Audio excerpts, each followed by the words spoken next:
Welcome to our midweek show. I'm Carl Azus. First up, the Prime Minister of Iceland resigned yesterday. David Gunnlaugsson had been under pressure to give up his job after he was connected to what's being called the Panama Papers. These are more than 11 million documents. They were published Sunday by a global network of journalists. They're called Panama Papers because they're allegedly connected to a law firm in Panama called Mossack Fonseca. Why is this making news? Mossack Fonseca is accused of creating offshore bank accounts for people in power worldwide. It's possible these accounts were used to illegally hide money. The law firm's also suspected of creating shell companies, ones that don't actually conduct business. They could be used legally. They could also be used illegally to help operating businesses avoid paying taxes. Mossack Fonseca says it's done nothing wrong and that there's nothing in the Panama Papers that suggests it has. In fact, the firm says the documents were stolen from its business.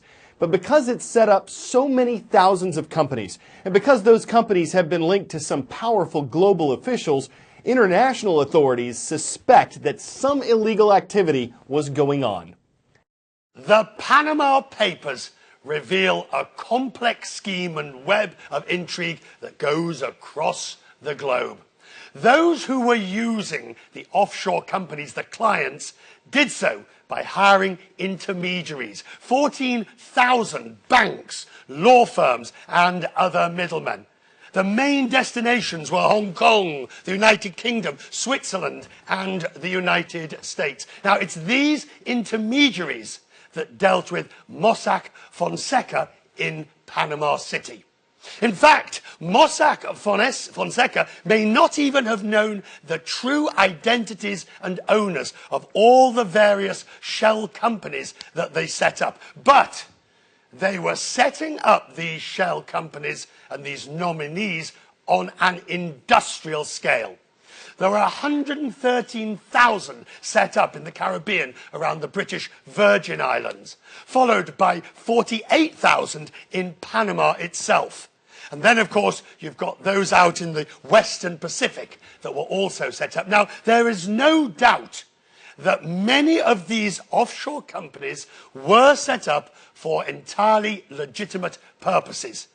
But the size and scale of this operation and the people who were involved leads perhaps no one in any doubt that there were also nefarious motives, which would have included the avoidance of tax, money laundering, shielding from creditors and spouses, and of course, the avoidance and dodging of sanctions. And once again, it's on a global scale. Richard Quest, CNN, New York.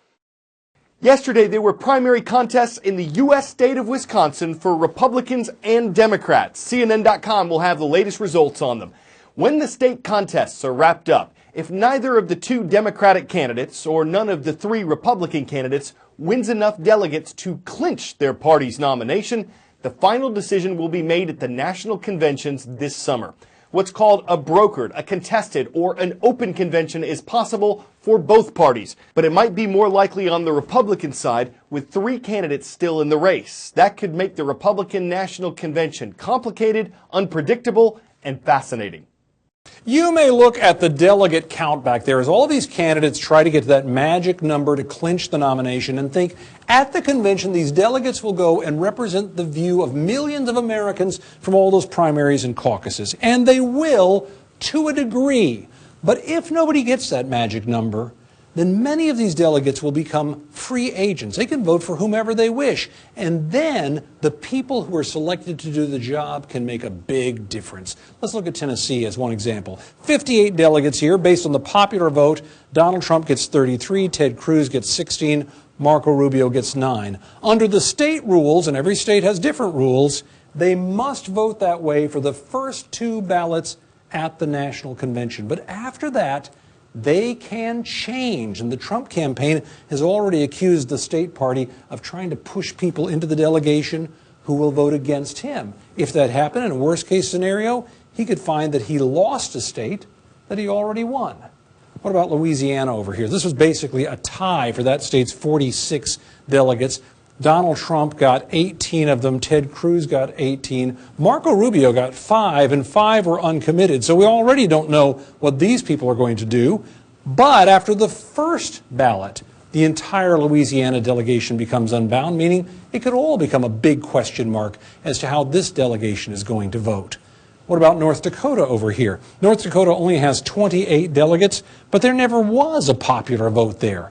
The state party simply met in its own convention, and they decided who the delegates would be to go to the national convention. It looked like Ted Cruz did pretty well getting his supporters in the delegation, but we don't know because none of these people has to say whom they're going to vote for before or even during the convention. So again, big question mark. Bottom line, multiply this times all the different states. If you get into a contested convention and you go in vote after vote after vote, it won't just be the Bayou State where a lot of people will be seeing some voodoo voting going on.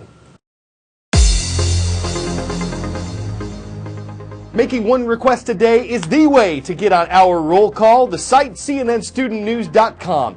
Khalsa School is watching from Surrey. It's in the province of British Columbia, Canada. Shout out to the Old Yale Road campus. We're visiting the capital of Rhode Island today. That's Providence and the home of the Knights of Central High School. And flying over Parma Community Middle School, we welcome the Aviators. Thank you for watching from Parma, Ohio.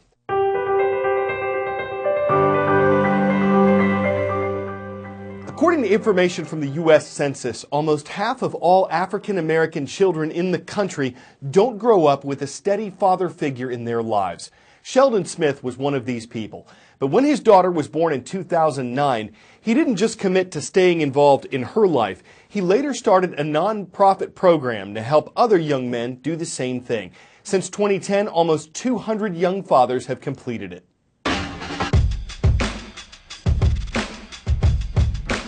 Growing up, my father was in and out of my life. I remember when I was a young boy, my father said he was going to pick me up. I sat on the porch all day, and he never came. I grew up broken.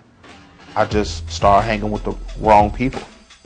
When I got out of jail, I was able to go back to high school, graduate on time. My daughter, Jada, is the light of my life. You ready to go around in the circle? Wanting to be the best example for her, that is my number one concern. A lot of young men face the same issues that I was facing. My father was in and out of my life. My father was a heroin addict. He ain't teach me how to be a man. He didn't know who I was. I don't even want to go see that man. How many of y'all looking to be role models to y'all own kids?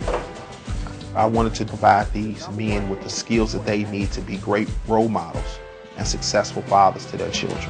A lot of guys come out and say, I ain't grow with my daddy, so I really don't know how to be a father. If it played an effect on you, what are you gonna do to better your child life? We teach the fathers parenting skills, life skills, when they receive a job, a GED, or a trade, along with a stipend. I'm in this program trying to do better, but my son wouldn't have to go through what I went through. Amen. It's not a mandatory program, so these young men are really volunteering to get the help and support that they actually need. Without Sheldon, I'd probably still be out on the street somewhere. He really opened up my eyes, and he inspired me to go back in school. Come on, Dad, I follow you. The program taught me I can be a man by being a father to my baby. I'm a full-time dad again. When I look at these young men, I see me in them all the time. So 3 girls and 1 boy. Yeah, 3 girls, 1 boy. Oh, we go need 2 bathrooms in the house, man. Fatherhood doesn't come with a manual. I'm able to help young men turn their lives around. I'm breaking the cycle of fatherless homes.